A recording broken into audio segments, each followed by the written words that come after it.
नमस्कार, मैं हूं आपके साथ मयंक। तो देखिए, ईरान के न्यूक्लियर प्रोग्राम को लेकर इस वक्त 5 अहम खबरें आ रही हैं, 5 बड़ी खबरें जो ईरान के एटम प्रोग्राम से जुड़ी हुई हैं। देखिए, इस समय पूरे ईरान में एक बड़ी डिबेट छिड़ी हुई है, बड़ी बहस चल रही है। क्या ईरान को फ़ौरन एटम बम का परीक्षण करना चाहिए? क्या ईरान को न्यूक्लियर टेस्ट करना चाहिए? कुछ लोग इसके फेवर में हैं और कुछ लोग नहीं भी हैं, और साथ ही ये भी कहा जा रहा है कि ईरान को अब जल्दी खुद को एक न्यूक्लियर स्टेट घोषित कर देना चाहिए। इसी बीच इस समय 5 अहम खबरें हैं जो ईरान के न्यूक्लियर प्रोग्राम से जुड़ी हुई आ रही हैं। सबसे पहली खबर तो देखिए ये है कि इस वक्त जिनेवा में ईरान और जर्मनी, ब्रिटेन, फ्रांस और यूरोपियन यूनियन के बीच में ईरान के न्यूक्लियर प्रोग्राम को लेकर बातचीत शुरू हो चुकी है। ये बातचीत डिप्टी फॉरेन मिनिस्टर्स के लेवल पे हो रही है, जो कि जिनेवा पे हो रही है, जिसमें ईरान के न्यूक्लियर प्रोग्राम को लेकर यूरोपीय देशों के साथ ईरान ने बातचीत फिर से शुरू कर दी है। पहली खबर देखिए, पिछली जो बातचीत हुई थी वो इस्तांबुल में हुई थी 25 जुलाई को, जिसमें यूरोपियन कंट्रीज शामिल थी और ईरान के रिप्रेजेंटेटिव शामिल थे, अब्बास अरागची साहब शामिल थे। उस बातचीत का कोई विशेष नतीजा नहीं निकला और अब ये दूसरे लेवल की बातचीत है। तो पहली बड़ी खबर ये है कि ईरान की यूरोपियन यूनियन और यूरोपीय देशों के साथ न्यूक्लियर प्रोग्राम को लेकर, न्यूक्लियर एनरिचमेंट, यूरेनियम एनरिचमेंट को लेकर टॉक्स शुरू हो चुकी है। दूसरी बड़ी खबर, बेहद अहम खबर, जो ईरान के न्यूक्लियर प्रोग्राम के साथ जुड़ी हुई है। ये बातचीत आज शुरू होने के ठीक पहले कल रूस के राष्ट्रपति व्लादिमीर पुतिन और ईरान के राष्ट्रपति पेजिशकियान के बीच फोन पर बात हुई। ये बात किस चीज़ के बारे में थी? पहला मुद्दा था ईरान के न्यूक्लियर प्रोग्राम को लेकर पुतिन और पेजिशकियान, ईरान के राष्ट्रपति के बीच डिटेल में बातचीत हुई है, जो सोर्सेस बता रहे हैं। और इसमें ईरान के परमाणु कार्यक्रम को लेकर आगे क्या रुख रहेगा, इसके बारे में चर्चा की गई, रणनीति बनाई गई। और बड़ी खबर यह निकल के सामने आई है कि अब पुतिन खुलकर ईरान के परमाणु कार्यक्रम के साथ आ गए हैं, न्यूक्लियर प्रोग्राम के साथ आ गए हैं। ये बताया जा रहा है सोर्सेस के थ्रू कि रशिया की तरफ से ये कहा गया है और स्पेशली पुतिन की तरफ से ये कहा गया है कि ईरान को पीसफुल न्यूक्लियर एनर्जी का अधिकार है और वो कंटिन्यू रहना चाहिए। ये एक बड़ा बताया जा रहा है फेवर ईरान के पक्ष में जो है वो रूस का खुल के आना, पुतिन का आना एक बड़ा डेवलपमेंट माना जा रहा है। देखिए, ये जो बातचीत हुई है पेजिशकियान और पुतिन के बीच में, इसमें कई मुद्दों पे चर्चा हुई। उसमें जो 2 मुद्दे थे, एक हमने आपको बताया न्यूक्लियर प्रोग्राम को लेकर, ये बात साफ हो चुकी है कि अब ईरान आगे क्या कदम उठाएगा उसके बारे में रूस के साथ डिटेल चर्चा हो चुकी है। दूसरी खबर, अलास्का में जो ट्रंप और पुतिन के बीच में मुलाकात हुई, उस मीटिंग के बारे में डिटेल में पुतिन ने जानकारी दी है पेजिशकियान को, ईरान को।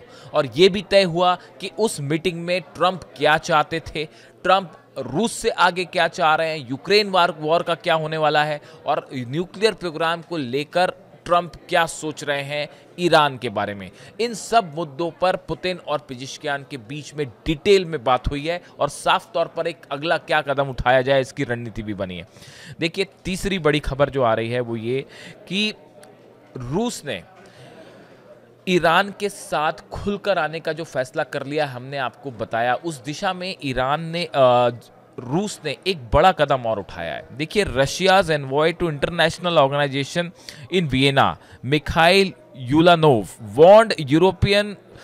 warned Europe over Iran's nuclear program. He said that the European countries like Britain, France, Germany can't invoke snapback mechanism against Iran as the deadline is ending on August 31st. जो रूस के प्रतिनिधि हैं Vienna में, Mikhail, इनकी तरफ से ये कहा गया है कि तीनों कंट्रीज ब्रिटेन, फ्रांस और जर्मनी ईरान पर स्नैपबैक सैंक्शन नहीं लगा सकते। रूस ने उसका खुद कर विरोध किया है। देखिए, 31 तारीख लास्ट डेट आ रही है, जिसके पहले कहा गया था कि ईरान अगर समझौता नहीं करता है तो हम उसमें फिर से यूनाइटेड नेशंस के जितने सैंक्शंस हैं उसके लिए टर्म यूज होती है स्नैपबैक सैंक्शंस, वो पूरे फिर से लगा दिए जाएंगे। इसका रूस ने खुलकर विरोध किया है। इतना ही नहीं, Russia has circulated a UN security council draft resolution to extend the implementation period of resolution 2231 by 6 months in a bid to postpone the looming sanctions on Iran under the resolution snapback mechanism.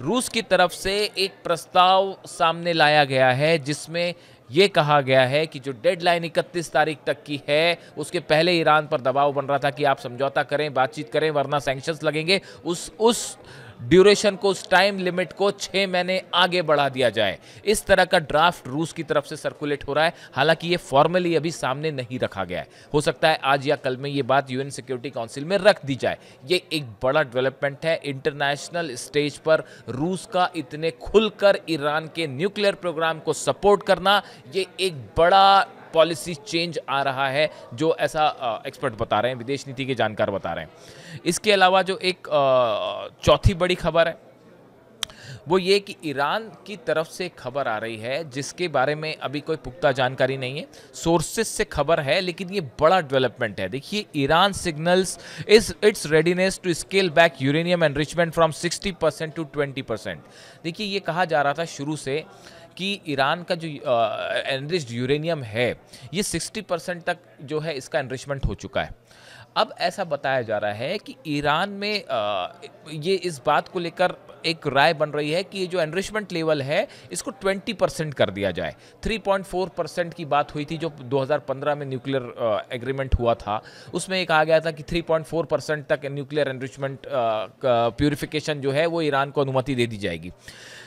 लेकिन जैसा दावे किए गए कि वो 60% तक enriched uranium पहुंच गया ईरान के पास। अब ईरान इस बात के लिए कुछ लोग उसमें राजी होते दिखाई दे रहे हैं कि ये जो प्यूरिफिकेशन लेवल है, ये इसको हम 60% से 20% करने के लिए तैयार हैं, ताकि किसी तरह के सैंक्शंस ना लगें। ये फैसला ऐसा बताया जाता है कि अली लारिजानी साहब जो हैं, जो सिक्योरिटी काउंसिल है इनके सेक्रेटरी हैं, जो हाल ही में बनाए गए हैं, इनकी अध्यक्षता में एक बड़ा बैठक हुई, बड़ी प्लानिंग हुई, जिसमें ये बात तय की गई कि हम अपना एनरिचमेंट लेवल 60% से 20% करने को रेडी हैं, बशर्ते सब सैंक्शंस ईरान के ऊपर से हटाए जाए। हालांकि ये बात भी यूरोपियन कंट्रीज़ को मंजूर होगी कि नहीं, ये बात भी ट्रंप को और अमेरिका को मंजूर होगी कि नहीं, सबसे बड़ी बात विटकॉफ को मंजूर होगी कि नहीं, ये एक बड़ा इसमें सवाल है कि 20% से क्या रेडी हो जाएगा अमेरिका और मानेंगे यूरोप। इसकी संभावना वैसे बहुत ही कम है, लेकिन फिर भी। तो अब इन हालात में देखिए, कई इंटरनेशनल पेपर्स हैं जिन्होंने इसका जिक्र किया है कि इस तरह की खबर है वहाँ से कि 20% और 60% वाली बात जो है। इसके साथ ही जो है एक बड़ी खबर, जो पांचवी खबर की हम जो बात कर रहे हैं, अली खामेनी साहब की तरफ से एक बार फिर ये क्लियर कट संदेश है अपने सभी जनरल्स को कि अमेरिका से सीधी कोई बात ना की जाए।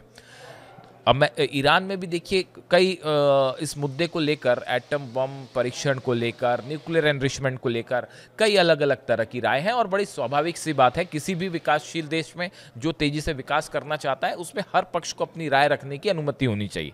तो ये ईरान का एक बहुत ही सेटअप है ऐसा, जिसमें पहले भी ये बात सामने आई है कि हर व्यक्ति जो है इस पर अपनी राय रखता है, एक बाकायदा अपनी राय रखी जाती है, वो सिक्योरिटी काउंसिल में जाती है, फिर उसमें फैसला होता है और वो फिर अली खामेनी साहब के सामने रखी जाती है। तो देखिए, एक फ्रैक्शन ऐसा है जो ये कह रहा है कि अमेरिका के साथ कोई बातचीत करने की ज़रूरत नहीं है, अमेरिका पे विश्वास करने की बिल्कुल ज़रूरत नहीं है, और न्यूक्लियर प्रोग्राम जैसा चल रहा है वैसा ही चलता रहे। तो अब इसमें किस बात को लेकर सहमति बनती है, ये देखने वाली बात होगी। यानी 5 बड़ी खबरें हैं।